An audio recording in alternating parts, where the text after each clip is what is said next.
Assalamualaikum warahmatullahi wabarakatuh. Waalaikumsalam warahmatullahi wabarakatuh. Alhamdulillahi rabbil alamin. Allazi anzala sakinata fi qulubil mu'minin liyazdadu imanan ma'a imanihim. Asyhadu an la ilaha illallah sadiqul haqqu mubin. Wa asyhadu anna sayyidina Muhammad sadiqul wa'dul amin. Allahumma basalli wa sallim ala sayyidina Muhammad wa ala alihi wa ashabihi ajma'in. Amma ba'd, fa ya ayyuhan nas ittaqullah haqqa tuqatih wa la tamutunna illa wa antum muslimun. فقال الله تعالى في القرآن الكريم: أعوذ بالله من الشيطان الرجيم بسم الله الرحمن الرحيم إنا أعطيناك الكوثر فصل لربك وانحر إن شانئك هو الأبتر. صدق الله العظيم. Sidang jemaah Jumat yang dirahmati Allah, segala puja dan puji syukur kita panjatkan kehadiran Allah Subhanahu wa taala yang masih memberikan nikmat hidup dan kehidupan, nikmat sehat dan kesehatan, nikmat harta benda, nikmat jasmani, nikmat rohani, nikmat keluarga, dan segala macam nikmat-nikmat yang Allah berikan kepada kita. Maka terhadap nikmat itu kita wajib bersyukur kepada Allah Subhanahu wa taala dengan mengucapkan alhamdulillahi rabbil alamin. Salawat dan salam kita sampaikan kepada junjungan kita Nabi besar Muhammad sallallahu alaihi wasallam. Tidak ada satu manusia pun yang lebih mulia, yang lebih hebat, yang lebih bijaksana daripada baginda Nabi Muhammad sallallahu alaihi wasallam. Dan tidak ada satu jengkal pun bumi ini yang tidak mendengar nama dan ajaran yang dibawa oleh baginda Nabi Muhammad sallallahu alaihi wasallam. Dan satu-satunya nama yang paling banyak dipakai manusia di atas dunia ini adalah nama Muhammad, sebagai bukti kecintaan umatnya kepada Rasulullah Muhammad sallallahu alaihi wasallam. Para jemaah salat Jumat yang dirahmati Allah, pada Jumat yang berbahagia ini khatib akan mencoba membahas kandungan daripada surah yang sangat pendek di dalam Al-Quran, yaitu surah Al-Kautsar ayat 1 sampai 3. Sebagaimana ayat yang khatib bacakan tadi. Bismillahirrahmanirrahim. Inna a'tainakal kautsar fasalli li rabbika wanhar inna syani'aka huwal abtar. Firman Allah, sesungguhnya kami telah memberikan nikmat yang banyak kepadamu, kata Allah.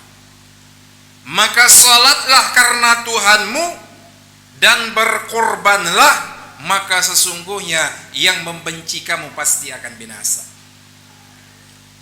Surah ini hanya terdiri daripada 3 ayat. Surah yang terpendek di dalam Al-Quran. Sebagaimana yang kita ketahui bahwa Al-Quran terdiri daripada 6.666 ayat.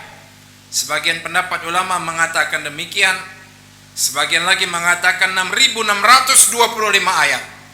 Terdiri daripada 114 surah, termasuk Al-Kautsar di dalamnya. Allah ingatkan kepada kita, inna a'tainakal kautsar. Sesungguhnya kami, kata Allah. Allah walaupun kuasa, walaupun bijaksana, maha hebat, maha segala macam maha, tapi Allah tetap mengatakan kata kami. Allah tak katakan ana, saya, tidak. Bisa saja Allah berkata sesungguhnya saya, tapi Allah tetap dalam bahasa kita kalimat merendahkan diri, tawadhu, sesungguhnya kami, jamak. Beda dengan manusia dek kita ndak lain.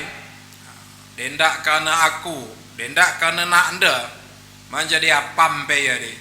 Madan jadi KDP, nak anda bantu se, nak anda nolong se. Selalu mengutamakan dan menghebatkan diri sendiri. Seolah-olah dirinya yang paling hebat, dirinya yang paling kuasa, dirinya yang paling bijaksana. Seolah-olah di atas maha segala macam maha. Tapi Allah sendiri tetap mengatakan inna, sesungguhnya kami telah memberikan nikmat yang banyak kepadamu, kata Allah. Allah ingin ingatkan kita bahwa banyak nikmat-nikmat yang kita terima. Ada nikmat jasmani, ada nikmat rohani, ada nikmat hidup dan kehidupan, ada nikmat keluarga, harta benda, pangkat, jabatan, nikmat sosial, strata sosial. Lihat dalam jasmani kita saja. Kapan terasa nikmat sehat itu terasa indah? Denggo sakit, mengket rumah sakit, stroke, lumpuh badan sebelah, ginjal, pasang cincin, macam-macam penyakit sekarang. Operasi, sehingga rupanya berguna nikmat kesehatan yang Allah berikan kepada saya.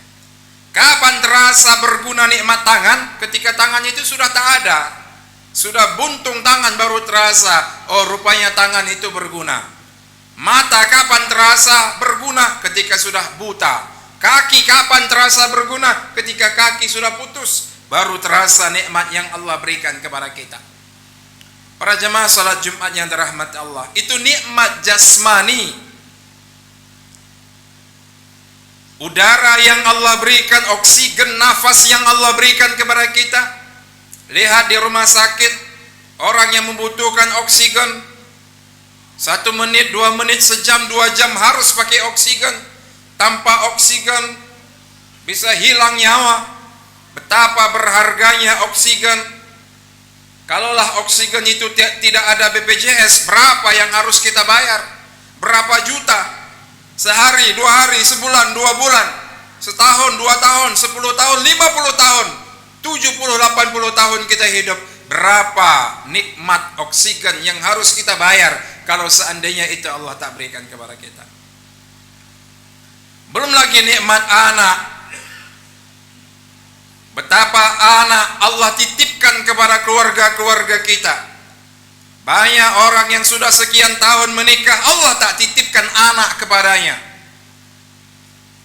Nikmat bertetangga dengan orang-orang yang baik. Nikmat jabatan. Kapan nikmat jabatan itu terasa? Sudah pensiun, malah naik jabatan baru terasa, rupanya perlu memang sama masyarakat. Ditong menjabat, seolah-olah kita yang paling kuasa, kita yang paling hebat. Akhirnya sombong yang datang. Ketika sudah tak menjabat, sudah enggak jadi anggota DPR, sudah enggak jadi kepala dinas, sudah tak jadi anggota dewan dan lain sebagainya, akhirnya dijauhi masyarakat. Kenapa? Ketika menjabat sombong, tidak peduli kepada nasib-nasib rakyat, sombong. Maka ketika ada nikmat jabatan, ada nikmat harta benda, ingatlah nikmat itu daripada Allah yang kemungkinan kadang-kadang dititipkan lewat amanah yang diberikan rakyat kepada kita. Maka amanah rakyat itu harus kita tunaikan dengan menjalankan tupoksi kita, tugas kita sebagaimana yang telah diamanahkan oleh negara maupun agama kepada kita. Seorang pemimpin adalah pemimpin yang mengayomi, yang membantu, yang mensejahterakan, yang mempintarkan rakyat. Bukan membodoh-bodohkan orang yang memang sudah bodoh, bukan mengakal-ngakali orang yang bisa kita akali. Para jemaah salat Jumat yang dirahmati Allah, nikmat Allah telah banyak kita terima. Belum lagi nikmat rohani, nikmat hati yang Allah berikan kepada kita, pikiran, akal, rasa yang Allah berikan kepada kita. Maka hati yang ada di dalam diri kita hiasi dengan sifat-sifat kebaikan, hiasi dengan sifat syukur, sabar, qanaah, tawadhu, rendah hati. Jauhkan sifat iri, hasud, dengki, sombong, merasa diri paling pintar, merasa diri paling hebat, paling berkuasa. Jauhi, karena itu adalah sifat sombong. La yadkhulu jannah man kana fi qalbihi misqala minal kibriya. Tidak akan masuk surga orang yang ada di dalam hatinya secuil daripada kesombongan. Sedikit aja ada rasa sombong di dalam diri kita, tidak masuk surga, kata Allah. Syukur apa yang ada, syukuri. Kenapa hari ini kita banyak resah dan gelisah? Padahal harta benda ada, anak sudah ada, jabatan sedikit-sedikit, tanah luas, rumah mewah, penghasilan lumayan, jabatan ada, tapi tetap resah dan gelisah, tetap tidak pernah merasa puas, tetap selalu kurang. Padahal sudah menjabat 1 periode, 2 periode, 3 periode, kalau perlu seumur hidup menjabat, tidak pernah puas-puasnya. Kenapa? Karena rasa syukurnya tak ada. Kalau syukur yang ada di dalam hati kita, insya Allah tenang hidup kita. Ada harta sedikit-sedikit, kita syukuri. Ada jabatan sedikit-sedikit, kita syukuri. Ada penghasilan sedikit, kita syukuri. Insya Allah tenang hidup. Karena dunia ini kalau nafsu yang kita utamakan takkan pernah puas-puasnya. Maka kata Nabi, kalau seandainya diberikan kepada manusia itu 1 buah lembah, 1 buah gunung yang berisi dengan emas, diberikan kepada manusia, manusia takkan pernah puas. Ia akan mencari 1 gunung lagi, 1 lembah emas lagi. Jumpa, dapat, juga nggak puas. Ia cari lagi, ia cari lagi. Kapan manusia itu puas? Sampai disumpalkan tanah ke mulutnya, baru ia puas, kata Nabi. Maka rasa tamak, serakah, inilah yang harus direm dengan sifat syukur. Maka bersyukur di dalam hati adalah bahagian daripada manajemen hati. Manajemen hati untuk mensyukuri terhadap nikmat-nikmat yang Allah berikan kepada kita. Inna a'tainakal kautsar. Kami telah memberikan nikmat yang banyak kepadamu, kata Allah. Maka terhadap nikmat yang Allah berikan kepada kita, Allah minta kepada kita 2 hal. Yang pertama, fasalli li rabbik. Salatlah karena Tuhanmu. Ibadah karena Allah. Sedekah karena Allah. Zakat, haji, umroh, nyumbang masjid, sedekah kepada masjid, berbuat baik, membantu rakyat, membantu masyarakat karena Allah, bukan karena manusia. Maka barang siapa yang berbuat karena manusia, kelak dia akan meminta kepada manusia itu untuk memberikan pahala kepadanya, maka tak bisa ya. Tapi barang siapa yang berbuat karena Allah, Allah tak akan pernah menyia-nyiakan dia. Allah akan memberi ganjaran terhadap setiap perbuatan baik yang ia lakukan suatu hidup di atas dunia. Hari ini banyak orang berbuat karena manusia, sholat karena manusia, pengen calon baru datang ke masjid, apakah calon Pak Kepala Desa, calon dewan, baru ingin berbuat baik, salah ya. Niatkan berbuat baik itu karena Allah Jalla Jalla, bukan karena manusia. Karena kalau kita berharap kepada manusia, manusia pasti akan mengecewakan kita. Tapi kalau kita berharap karena Allah, berbuat karena Allah, Allah tak akan pernah menyia-nyiakan harapan para hambanya. Maka salatlah karena Allah, fasalli li rabbik, salatlah karena Allah. Maka salat karena Allah itu akan menimbulkan salat yang khusyuk. Salat yang khusyuk, inna salata tanha 'anil fahsya'i wal munkar. Salat semacam itu, salat yang khusyuk dapat mencegah dari perbuatan keji dan mungkar. Kenapa ada orang yang salat tapi perbuatan keji dan mungkar tetap jalan? Karena salatnya tak berfungsi apa-apa, hanya rutinitas saja, hanya sekedar menjalankan kewajiban saja. Dia salat, dia puasa, dia zakat, haji, umrah, tapi tidak ada efeknya kepada dia untuk membentuk dia menjadi pribadi yang soleh. Tidak ada. Itu kenapa? Karena sholat hanya sebatas menjalankan rutinitas saja, kewajiban saja, tidak ada rasa di dalamnya, tidak ada khusyuk di dalamnya. Maka karena kalau kita ingin khusyuk, kata Abu Sangkan, ketika kita takbiratul ihram, putuskan hubungan dengan manusia. Ketika takbiratul ihram yang pertama, putuskan hubungan dengan manusia. Yang kita hadapi adalah Allah Subhanahu wa taala. Jangan ingat pekerjaan di kantor, jangan ingat pekerjaan di ladang, jangan ingat masakan, makanan, kunci kereta dan lain sebagainya. Karena yang mengingat-ingatkan itu di dalam salat adalah syaitan laknatullah. Maka putuskan hubungan dengan manusia karena kita sedang bercakap-cakap dengan Allah Subhanahu wa taala. As-salatu mi'rajul mu'minin. Salat itu adalah mi'rajnya seorang mukmin. Para jemaah salat Jumat yang dirahmati Allah. Yang kedua, kata Abu Sangkan, supaya kita khusyuk di dalam salat, pahami apa yang kita baca. Pahami makna, arti yang tersirat maupun yang tersurat apa yang kita baca. Alhamdulillahirabbil alamin. Segala puji bagi Allah Ar-Rahmanir Rahim, yang Maha Pengasih lagi Maha Penyayang, Maliki Yaumiddin, yang merajai hari pembalasan dan seterusnya. Berdoa juga harus kita pahami apa arti doa kita. Jangan-jangan selama ini kita tidak berdoa. Jangan-jangan selama ini kita hanya membaca doa. Membaca doa itu baca saja, tapi tidak paham apa yang dipinta, apa yang diminta, apa yang didoakan tak paham. Itu namanya membaca doa, bukan berdoa.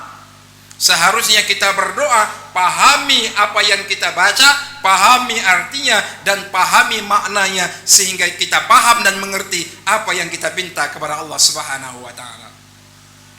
Para jemaah salat Jumat yang dirahmati Allah, yang selanjutnya kata Allah, wanhar, dan berkurbanlah. Hari raya kurban tak lama lagi, 4,5 bulan kurang lebih. Maka Allah perintahkan kepada kita, bagi siapa yang mampu, man kana lahu sa'ah falam yudhih fala yuqrabanna musallana. Barang siapa yang punya mampu, yang punya kemampuan tetapi tidak mau berkorban, maka jangan sekali-kali dekati tempat salat kami, jangan dekat masjid kami, jangan dekat tempat musalla kami dan lain sebagainya. Artinya apa? Nabi menganggap orang yang mampu berkorban tapi tak mau berkorban, maka bukan bahagian daripada umat baginda Nabi Muhammad SAW. Ini sengaja khatib sampaikan karena tenggang waktunya masih cukup lama supaya kita bisa bersiap-siap. Bagi ada orang yang punya kemampuan, kita harus bercita-cita, berkeinginan untuk melaksanakan kurban pada tahun ini. Para jemaah salat Jumat yang dirahmati Allah, maka Imam Ali karamallahu wajhah berkata, barang siapa yang berkurban, maka setiap helai daripada bulunya, setiap tetes daripada darah hewan kurban yang ia kurbankan akan menjadi berpuluh-puluh kebajikan yang kelak akan menolong ia di yaumil akhir. Maka bayangkan berapa juta bulu hewan kurban, berapa ratus, berapa ribu tetesan-tetesan darah, itu akan menjadi saksi ketakwaan kita kepada Allah Subhanahu wa taala. Maka kalau salat karena Allah, kurban juga karena Allah, ayat berikutnya menjamin inna syani'aka huwal abtar. Maka sesungguhnya yang membenci kamu, yang iri kepadamu, yang hasut kepadamu, dia pasti akan binasa. Salat kita sudah baik, salat karena Allah, kurban juga karena Allah, maka tidak usah khawatir dengan musuh-musuh manusia yang lain, dengan fitnah-fitnah manusia yang lain. Inna syani'aka huwal abtar. Yang iri, yang hasut, yang dengki, yang tidak suka kepadamu, dia pasti akan binasa. Kalau kurban karena Allah, kalau salat karena Allah. Mudah-mudahan ada iktibar kepada kita bersama. Amin amin ya rabbal alamin. Barakallahu li wa lakum fil Qur'anil azim, wa nafa'ani wa iyyakum bima fihi min ayati wa zikril hakim, wa taqabbal minni wa minkum tilawatahu innahu huwal ghafurur rahim.